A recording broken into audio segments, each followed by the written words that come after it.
नमस्कार साथियों, हम लोग उत्तर प्रदेश पीसीएस के लिए इकोनॉमिक्स पढ़ रहे हैं, जिसमें आज हम लोग पढ़ेंगे आय का चक्रीय प्रवाह।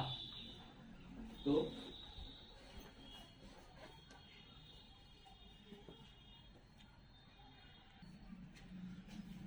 आइए शुरू करते हैं आज का टॉपिक।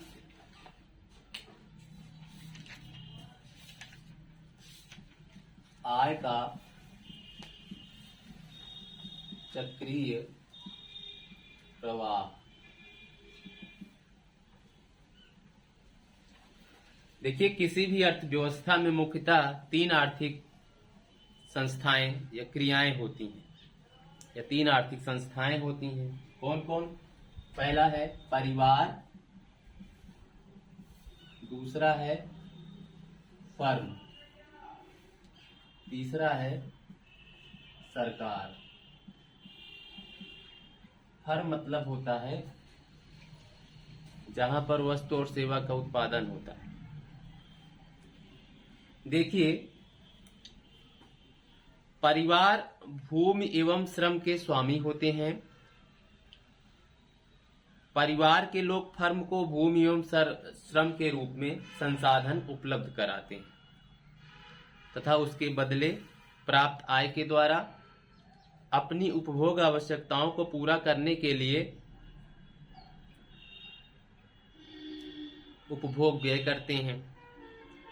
फर्म एक उत्पादक इकाई है जो वस्तुओं और सेवाओं का उत्पादन करती है। फर्म द्वारा उत्पादन को बढ़ाने के लिए निवेश व्यय किया जाता है। कुछ समझ में नहीं आया होगा, आइए समझते हैं।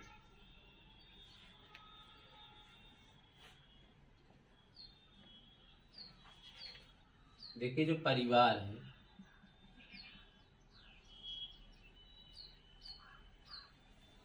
ये परिवार जो है भूमि और श्रम इसके स्वामी होते हैं। देखिए, जो परिवार के लोग हैं ये फर्म को भूमि प्रदान करते हैं और श्रम प्रदान करते हैं। भाई, लोग वहां पर, परिवार के लोग जाएंगे, वहां पर श्रम करेंगे। तो भूमि प्रदान, श्रम क्यों करेंगे? क्योंकि इसके बदले इनको रोजगार वो फर्म दे रहा है, रोजगार देगा तो इनका इनकम होगा। तो परिवार के लोग क्या कर रहे हैं? फर्म को भूमि दे रहे हैं और उसके साथ साथ श्रम प्रदान कर रहे हैं। हम लोग चक्रीय प्रवाह पढ़ रहे हैं, सब एक दूसरे पे डिपेंडेंट है। अभी हम लोग समझ जाएंगे। तथा उसके बदले अब जो परिवार है फर्म को भूमि और श्रम प्रदान कर रहा है, और उसके बदले में फर्म क्या कर रहा है? उसके बदले फर्म से इनको आय प्राप्त हो रहा है, और इस आय से क्या करेंगे ये लोग? अपनी उपभोग आवश्यकताओं को, अपनी जरूरत की सामग्री खरीदेंगे।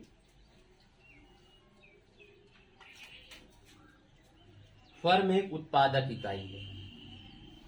फर्म क्या चीज है? एक उत्पादक इकाई। यहाँ वस्तु और सेवा का उत्पादन होता है, जो वस्तुओं और सेवाओं का उत्पादन करती है।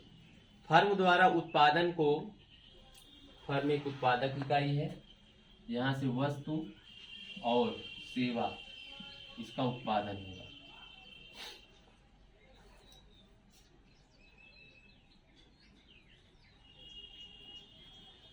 फर्म द्वारा उत्पादन को बढ़ाने के लिए निवेश व्यय किया जाता है। फर्म द्वारा उत्पादन बढ़ाने के लिए, अब फर्म में उत्पादन बढ़ेगा, कब बढ़ेगा? जब इसमें निवेश किया जाएगा। निवेश यानी इसमें पूंजी लगाई जाएगी। उद्योग धंधों में पूंजी लगाएंगे तब क्या होगा? वस्तु और सेवा का उत्पादन बढ़ेगा।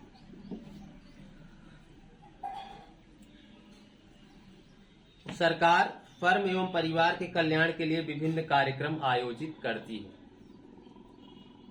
अब देखिए, सरकार की क्या भूमिका है? सरकार होती किस लिए? परिवार के जो सदस्य होते हैं उनको रोजगार मिले, वो अपनी आवश्यकताओं को पूरा कर सकें। इसके लिए क्या होगा? तो सरकार जो है फर्म एवं परिवार के कल्याण के लिए विभिन्न कार्यक्रम आयोजित करेगी। सरकार क्या होगा? परिवार का कल्याण हो या फर्म का कल्याण हो, इसके लिए विभिन्न कार्यक्रम आयोजित करें। सरकार को फर्म एवं परिवार से टैक्स के रूप में आय प्राप्त होती है और इसके बदले क्या होगा, फर्म और परिवार ये सरकार को टैक्स के रूप में इनकम होगा। इसका मतलब देखिए तीनों एक दूसरे पे क्या हो गए, डिपेंडेंट हो गए। इसी को चक्रीय प्रवाह कहते हैं।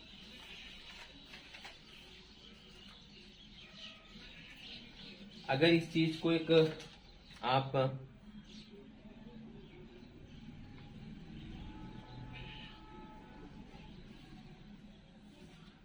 समझें, इसको वैसे रफ में नोट करते चलिए जो हम बोल रहे हैं। बाकी मेरे पास नोट्स है, इसको आप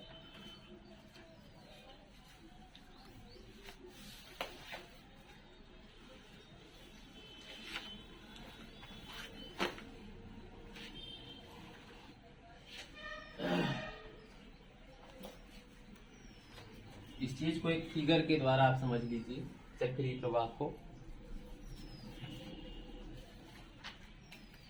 तो जैसे हो गया फर्म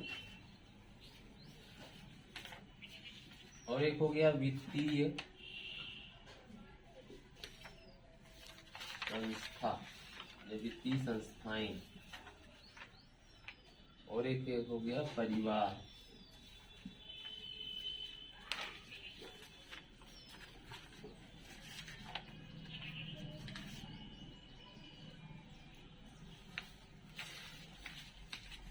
देखिए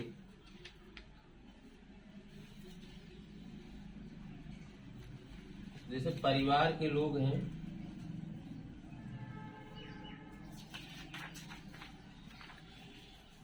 फर्म से कैसे जुड़े, तो परिवार के लोग फर्म को श्रम देंगे और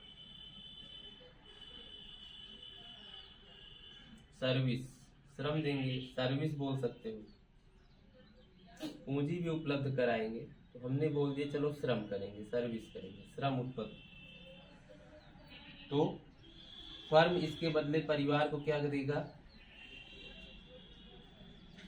पेमेंट देगा, पारिश्रमिक।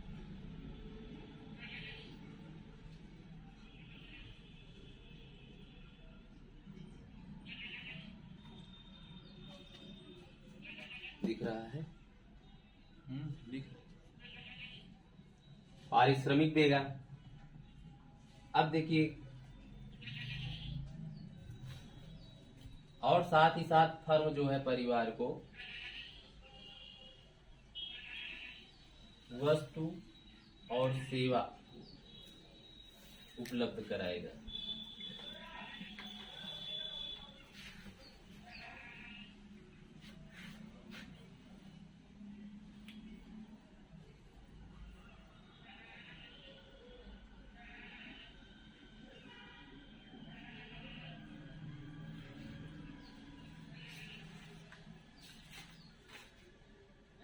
अब फर्म, परिवार के लोग फर्म में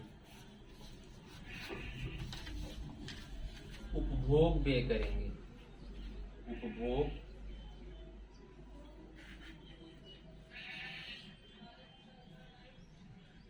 उपभोग व्यय करेंगे, यानी यहाँ पूंजी वगैरह लगाएंगे। या ऐसा समझो कि हाँ ठीक है, परिवार के लोगों की अगर आमदनी होगी तो ये लोग यहाँ पर क्या करेंगे, पूंजी वगैरह लगाएंगे।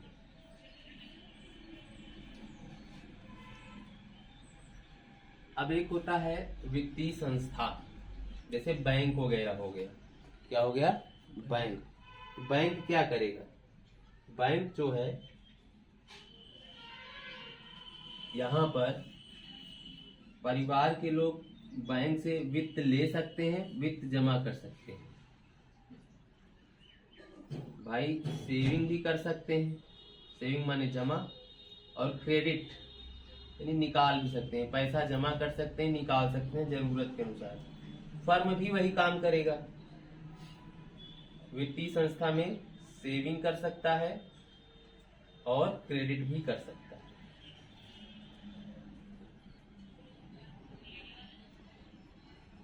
अब एक रोल आपको गवर्नमेंट का समझना है।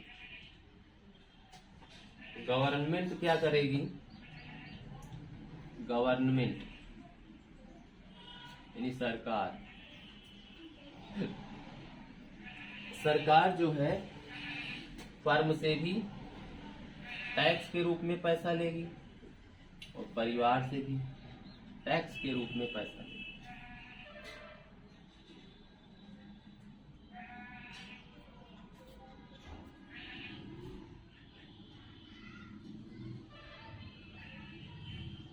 देखिए गवर्नमेंट क्या करती है, फर्म से जो कुछ भी उत्पादन हो रहा है इसको परचेज भी करती है, खरीदती है और इसके बदले सब्सिडी भी देती है।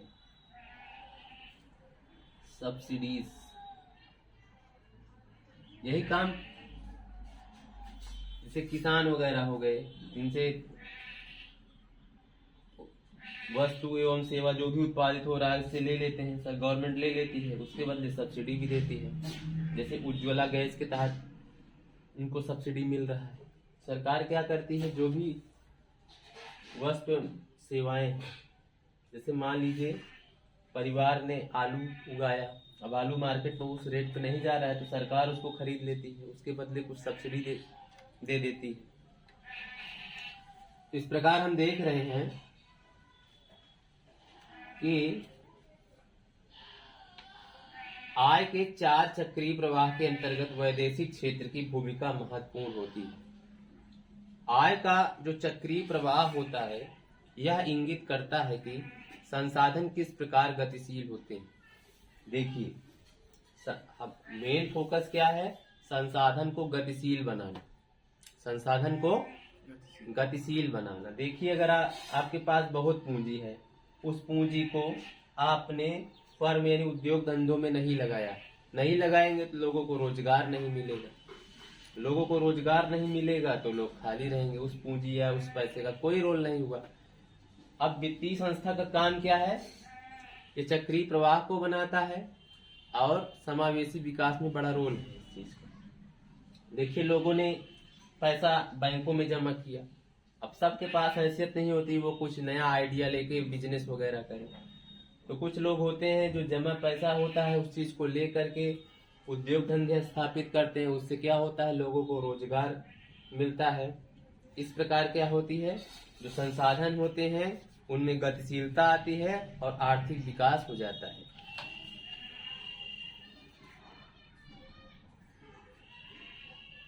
तो ये रहा आय का चक्रीय प्रवाह। अब आगे हम लोग टॉपिक देखेंगे कि ये हुआ ना, अब हम देखेंगे स्वतंत्रता के समय भारतीय अर्थव्यवस्था। स्वतंत्रता के समय भारतीय अर्थव्यवस्था।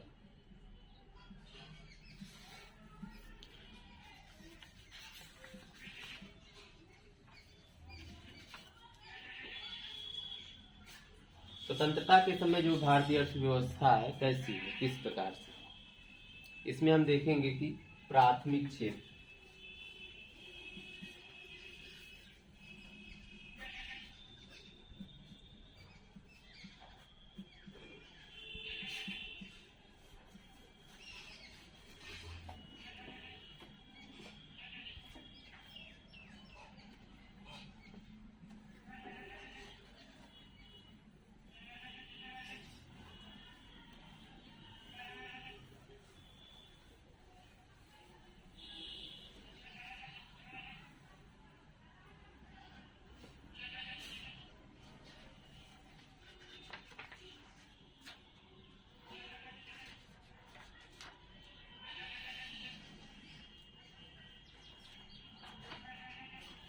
स्वतंत्रता के समय जैसे प्राथमिक क्षेत्र में क्या था, कुल श्रम शक्ति में लगभग 70% लोग अपनी आजीविका के लिए कृषि क्षेत्र पर निर्भर थे। 70% लोग कृषि क्षेत्र पर निर्भर थे।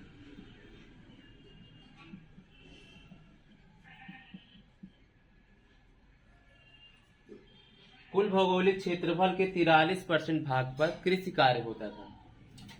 कृषि कार्य 43% भौगोलिक क्षेत्रफल पर होता था।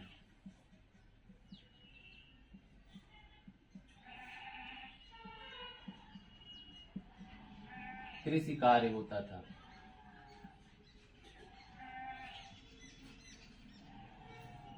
भूमि पर जनसंख्या का दबाव बहुत ज्यादा था, यानी कि ज्यादातर लोग कृषि पर निर्भर थे, तो भूमि पर जनसंख्या काफी दबाव। अच्छा, कृषि के अंतर्गत कुल क्षेत्रफल के 80% भाग पर खाद्यान्न फसलों की खेती होती थी, यानी आजीविका वाली खेती होती थी। 80% भाग पर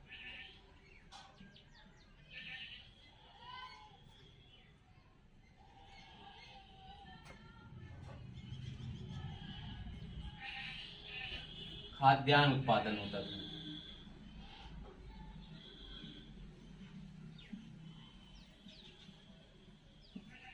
संपूर्ण कृषि क्षेत्र के 80% भाग पर खाद्यान्न का उत्पादन होता था और सिंचाई साधनों का अभाव था। जो सिंचाई के साधन थे उनका अभाव।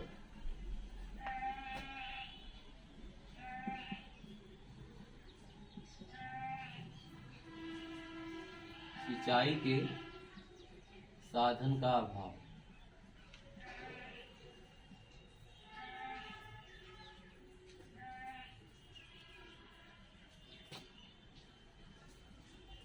और एक बात कही गई, उत्पादकता का निम्न स्तर था। उत्पादकता का निम्न स्तर था।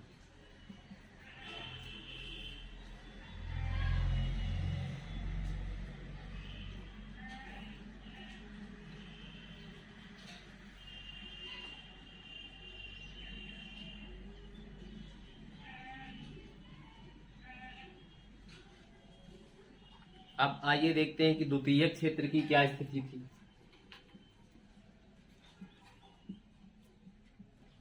द्वितीयक क्षेत्र, इसकी क्या स्थिति थी।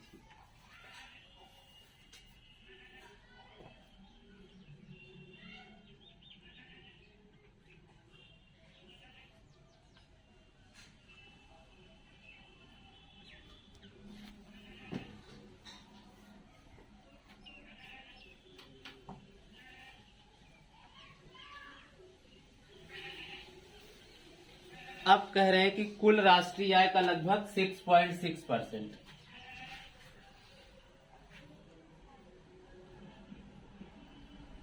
कुल जो राष्ट्रीय आय था उसका 6.6% भाग फैक्ट्री क्षेत्र से आता था।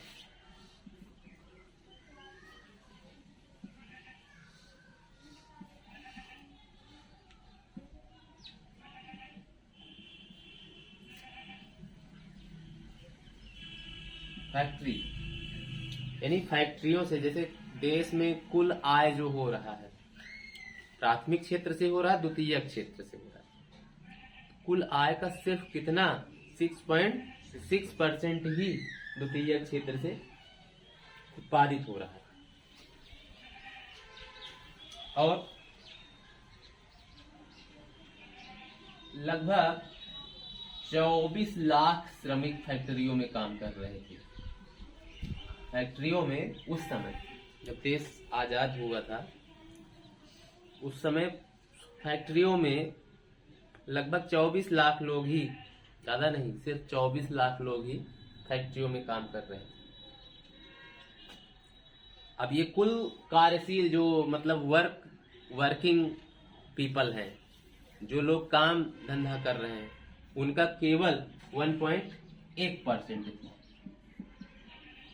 ज्यादातर लोग, इसका मतलब क्या है, कहाँ इन्वॉल्व है, खेती बाड़ी में। सिर्फ 1.8% लोग ही कहाँ काम कर रहे हैं, फैक्ट्रियों में। अच्छा, ग्रामीण उद्योगों में विशिष्टीकरण का अभाव था। ग्रामीण उद्योगों में क्या था? विशिष्टीकरण, मतलब वैरायटी नहीं थी। एक ही प्रकार का काम हो सकता है, सब लोग कर रहे हैं। जबकि शहरी उद्योगों में श्रम विभाजन होता था। शहर में जो उद्योग धंधे लगे थे वहां पर श्रम विभाजन था। हर व्यक्ति का काम अलग अलग था। श्रम विभाजन का मतलब क्या है? कोई कुछ कर रहा है, कोई कुछ कर रहा है, कोई कुछ कर रहा है। अच्छा, अंतर क्षेत्रीय दृष्टिकोण एवं अंतर औद्योगिक दृष्टिकोण से आर्थिक विकास असंतुलित था। मतलब कहने का कि लोगों की आर्थिक असमानताएं थी। कुछ लोग ज्यादा कम कमाई धमाई कर रहे हैं, कुछ लोग कम कर रहे हैं। अब तृतीय क्षेत्र उस समय था ही नहीं।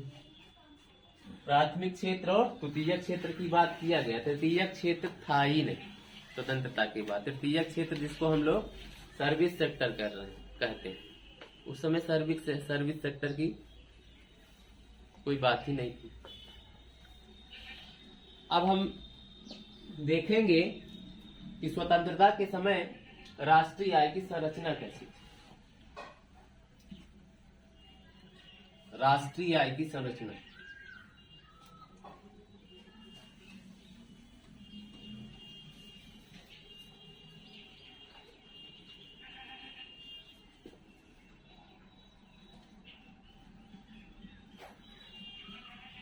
राष्ट्रीय आय की संरचना।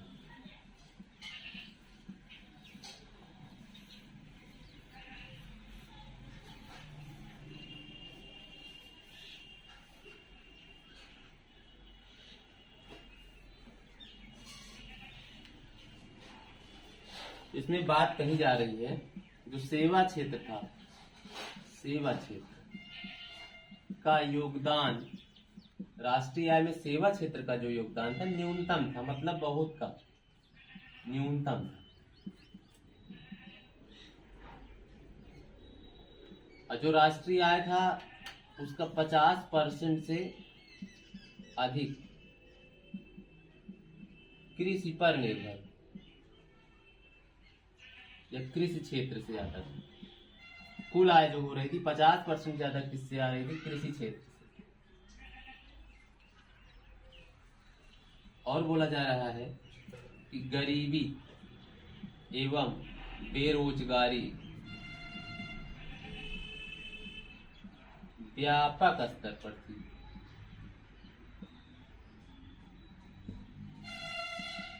गरीबी एवं बेरोजगारी व्यापक स्तर पर थी।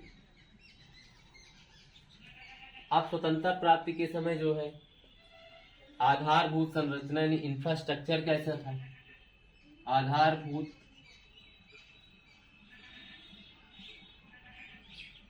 संरचना,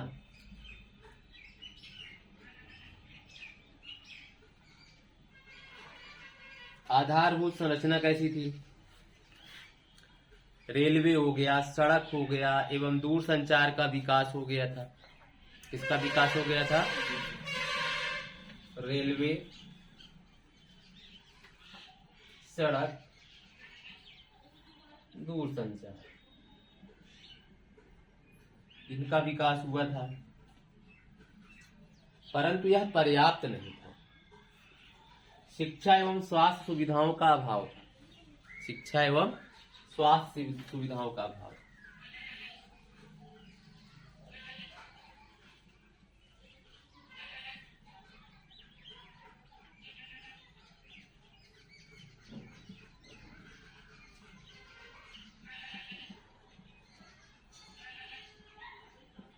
शिक्षा एवं स्वास्थ्य सुविधाओं का अभाव था।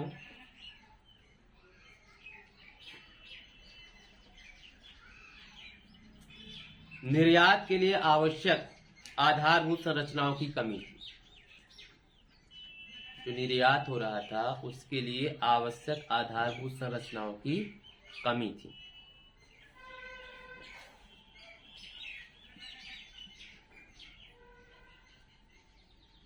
कोई चीज बेचना है उसके लिए इंफ्रास्ट्रक्चर नहीं था। ठीक है। चौथा,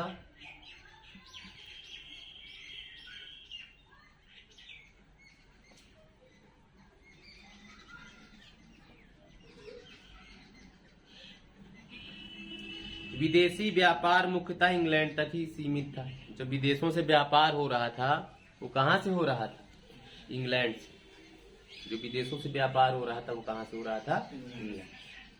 और किसी देश से होता ही नहीं था। तो हम कह सकते हैं कि जो भारतीय अर्थव्यवस्था थी एक प्रकार से वो आश्रित थी, पराश्रयी थी, दूसरों पर निर्भर थी। इंग्लैंड में होने वाली अब भारत में क्या चीज उत्पादित हो रहा है? इंग्लैंड को जिस चीज की जरूरत है, मतलब आप अपने को ध्यान में रखते हुए वस्तु और सेवा नहीं उत्पादित कर रहे हैं। किसको ध्यान में रखते हुए? स्वतंत्रता के बाद की बात है कि जो भी वस्तुओं का उत्पादन हो रहा है इंग्लैंड को ध्यान में रखते हुए, इंग्लैंड की आवश्यकताओं की पूर्ति हेतु उत्पादित की जा रही थी। इस प्रकार हम कह रहे हैं कि भारतीय अर्थव्यवस्था में उपनिवेशवाद एवं साम्राज्यवाद के लक्षण विद्यमान थे। भारतीय अर्थव्यवस्था में उपनिवेशवाद और साम्राज्यवाद के लक्षण थे। तो ये रहा कि स्वतंत्रता के बाद भारतीय अर्थव्यवस्था कैसी थी।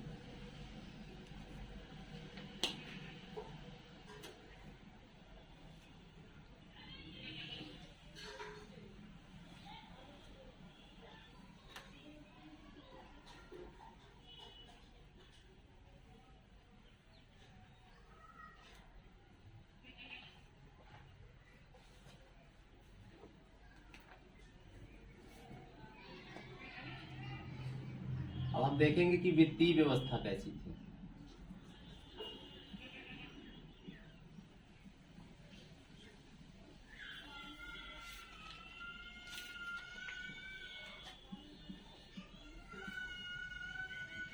फाइनेंशियल मार्केट या सिस्टम,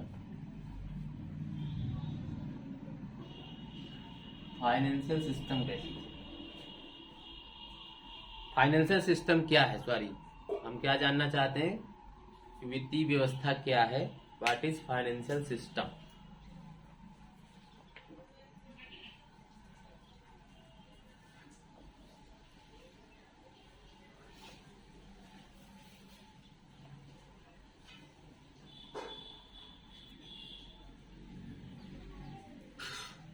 सबसे पहले इसमें जानिए वित्त क्या है। फाइनेंस, वित्त को क्या बोलते हैं भाई? फाइनेंस।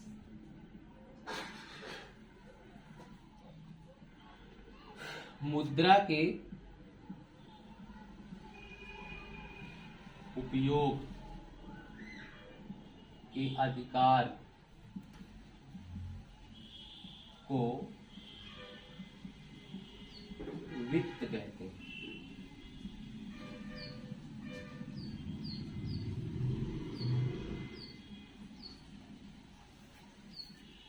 मुद्रा का जो उपयोग होता है उसका जो अधिकार है, मुद्रा के उपयोग का अधिकार, वही है वित्त।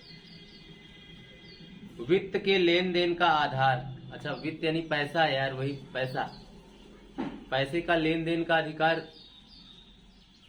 जैसे हमें किसी व्यक्ति से पैसा चाहिए तो उस व्यक्ति से जब हम पैसा लेंगे तो उसके बदले हम ब्याज देंगे अथवा लाभांश देंगे। जैसे हमने बैंक से पैसा लिया या वित्त लिया, उसके बदले हमें क्या देना पड़ेगा? ब्याज। कोई फैक्ट्री है वो अपना शेयर जारी करती है, हमने उसका शेयर खरीदा यानी लाभांश, तो हमने लाभांश खरीदा तो उसके बदले पैसा दिया, या ऐसा समझो।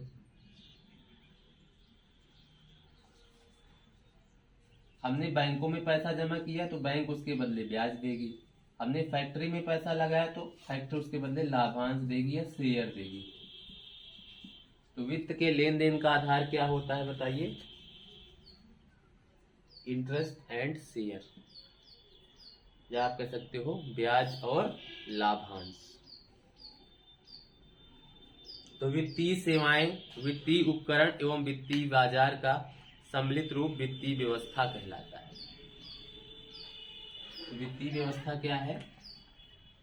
वित्तीय सेवा या वित्तीय सेवाएं, वित्तीय उपकरण और वित्तीय बाजार, इन सब को मिला देंगे तो क्या बन जाएगा भैया? वित्तीय व्यवस्था। इन सब को मिला देने पर वित्तीय व्यवस्था बन जाती है।